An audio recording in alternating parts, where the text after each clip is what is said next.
Como se lo contamos ayer, el aumento del impuesto de primera categoría de 20 a 21% por la reforma tributaria, además del crecimiento del PIB de 1,9 el año pasado, incidieron directamente en una mayor recaudación en la operación Renta 2015. Los ingresos para el fisco crecieron 8,2% a 12.970 millones de dólares. Queremos analizar estos resultados aún preliminares y por eso nos acompaña el tesorero general de la República, Hernán Frigolet. Muchas gracias por estar con nosotros en Agenda Económica. No, encantado. Todo lo que sea aclarar las cifras, bien. Excelente, me parece. Y bueno, quisiera preguntarle, Hernán, 8,2% más de impuestos declarados, 12.970 millones de dólares directos para el fisco solamente por esta vía. ¿Es una cifra que a ustedes les sorprendió o era lo que esperaban? No, está en línea de lo que esperábamos, tal vez levemente superior a lo que eran las proyecciones. Había subido la tasa, ya eso nos da una línea base si es que no hubiese habido crecimiento económico, de un crecimiento de 5% en términos reales. Y se le agregamos a eso el casi 2% que fue el crecimiento registrado en el 2014, nos lleva prácticamente a un 7%, y de ahí, bueno, es la base que está detrás de este 8,2%.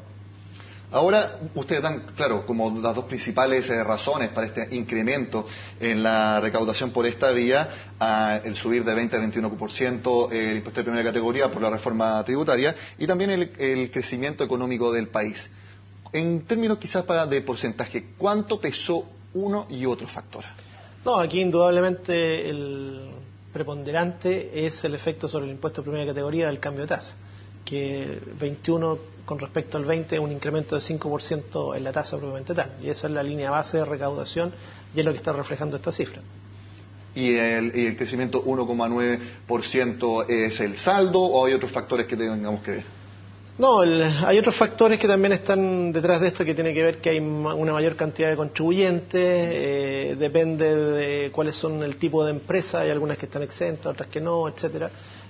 Cuánto va por renta presunta o no. Entonces, todo eso tiene que ver con figuras que pueden haber unas décimas más, unas décimas menos, dependiendo de la estructura que hay detrás en términos del portfolio de contribuyentes que está aportando a la recaudación. Bueno, para que las personas también tengan un poco más claro el desglose, las distintas fuentes que tuvieron esta declaración de impuestos, les tenemos preparada una gráfica también para que el tesorero nos explique un poco con los cambios que hubo y también no sé si eso fue sorpresa lo que sucedió, por ejemplo, con las mineras por la baja del cobre. Veamos entonces lo que hemos preparado para que las personas puedan verlo entonces. Ahí entonces tenemos Operación Renta 2015, balance en dólares, total ingresos 12.970 millones, como lo habíamos comentado, 8,2% de crecimiento. Ahora, las grandes mineras tributaron 1.635 millones, una caída de 0,2%, pero sobre todo el impuesto específico de la minería, que cayó 14,7% a cerca de 400 millones. Eso me imagino que no debe sorprenderlos mucho por la caída del cobre que hemos visto. Hay dos eventos que se complementan. Uno, la caída del precio del cobre, que va directamente a disminuir los ingresos brutos que obtienen todas las empresas mineras.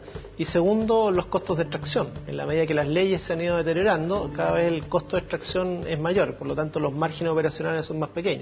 Y eso es lo que está reflejando ahí el impuesto específico de la minería, una caída del 15%, donde se está combinando el menor precio del cobre con el alza en los costos de extracción. En las utilidades entran también otros elementos que tienen que ver con ingresos financieros y en general a eso le ha ido bien a las empresas mineras con el trabajo que hacen de sus ingresos en los mercados financieros. Hernán, también vemos otro apartado, otras empresas, ¿qué es el resto de las compañías? Aquí me imagino que por tamaño ustedes la dividen en mineras y otras empresas. 9.043 millones de dólares, 11% de crecimiento. ¿Eso se explica netamente por el aumento de primera categoría? Sí, ahí está pegando fuerte el primera categoría y lo que tenemos que, bueno, en general a las empresas que no están en el rubro minero les fue bastante mejor en términos relativos que a las que están dependiendo de la minería. Y por lo tanto hay un crecimiento que probablemente está muy por sobre el promedio del crecimiento de la economía.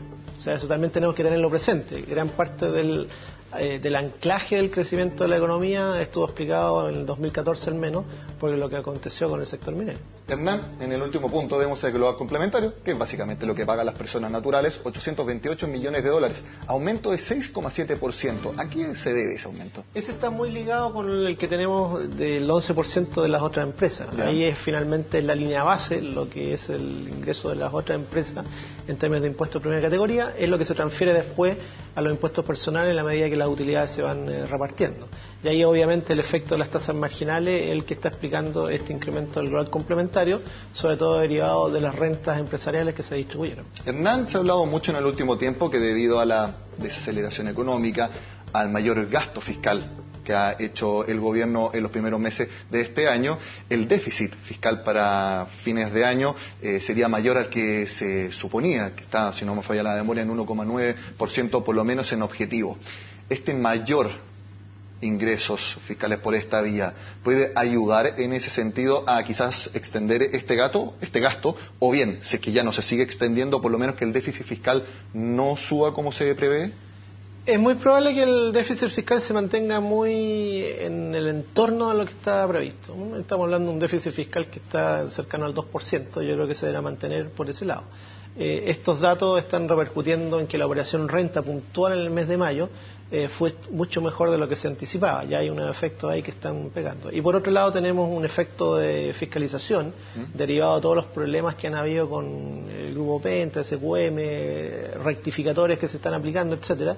Entonces podemos tener una sorpresa muy positiva desde el punto de vista del impacto de todo esto en la recaudación, sobre todo en la recaudación de primera categoría. Entonces yo apostaría que además del cambio de tasa vamos a tener un incremento de primera categoría que tiene que ver con toda esta lógica de mayor fiscalización que está operando, y probablemente los agentes privados van a ser más cautos y van a revisar en forma mucho más acuciosa sus declaraciones, y eso va a generar un impacto positivo en la recaudación. Eso estaría apuntalando el déficit. Quería preguntarle eso, porque ahora se inicia una segunda etapa, después de la primera, la masiva, en que se tienen que ver las rectificaciones, inconsistencias, tanto de personas jurídicas como de personas naturales. ¿Usted cree que puede haber entonces un mayor incremento, incluso del 8,2% que ya tiene, solamente por esa vía de la rectificación de inconsistencia? Hay dos frentes acá. Hay unas rectificatorias que tienen que ver con las empresas. Hay aproximadamente 55.000 declaraciones de empresas objetadas. Y eso puede apuntalar la recaudación hacia arriba. Pero por otro lado tenemos declaraciones de personas naturales que también han sido objetadas y que a lo mejor tienen retenida parte de la devolución. Y por ese lado, en la medida que las informaciones van fluyendo hacia el Servicio de Impuesto Interno, gran parte de las declaraciones de personas que están siendo objetadas es porque algunos antecedentes probablemente llegaron tardíamente, no en el plazo del 30 de marzo que está estipulado, que tiene que ver con información que remiten los bancos, los créditos hipotecarios, que remiten algunas empresas en términos de las retenciones, etcétera, o documentos propios de los contribuyentes en los cuales hay algo más que aportar. Entonces las dos cosas más o menos se compensan, y yo esperaría que no haya grandes cambios de lo que está ya reflejado en el reporte que sacamos con el Servicio de Impuesto Interno. Vamos a la parte didáctica entonces de esta entrevista. Ahora viene la etapa de las rectificaciones para las personas. ¿Qué es lo que tienen que hacer? Tengo entendido que ahora, en este mes, si las personas se meten a su cuenta del Servicio de Impuesto Interno, ya va a haber una propuesta rectificatoria. Exactamente, hay muchos antecedentes que llegan automáticamente al Servicio de Impuesto Interno, y el servicio lo que hace, la propuesta que había elaborado la corrige en función de estos nuevos antecedentes que estaban ahí. Las personas lo que tienen que hacer es entrar a su cuenta, revisar nuevamente las declaraciones juradas que deben haber incorporado estos nuevos elementos y ver si estos están bien recogidos en la propuesta que hace el servicio.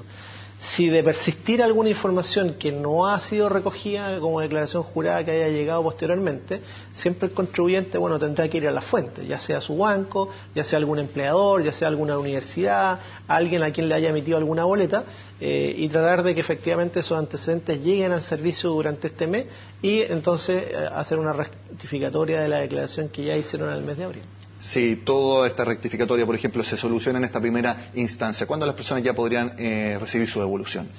Principalmente está todo este mes para recibir eso, ya el servicio empieza a liberar lo que mantuvo retenido durante el mes de junio, del mes de julio. Durante todo este mes de junio, hasta el 30 de junio está el proceso de las rectificatorias, y durante el mes de julio se iniciaría ya a liberar lo que haya quedado retenido por parte del servicio, si es que todo está fluyendo satisfactoriamente. Entonces a las personas hay que pedirle un poco de paciencia, sus problemas que puedan tener van a ser solucionados, esperemos, y por lo tanto desde julio van a poder recibir entonces la devolución que quizás no recibieron en esta primera etapa. Hernán Frigolet, muchas gracias por estar con nosotros. No, encantado, como siempre lo he dicho, estar acá para aclarar los problemas y tratar de dar más información a los contribuyentes es primordial. La educación financiera es algo que nosotros apoyamos mucho también.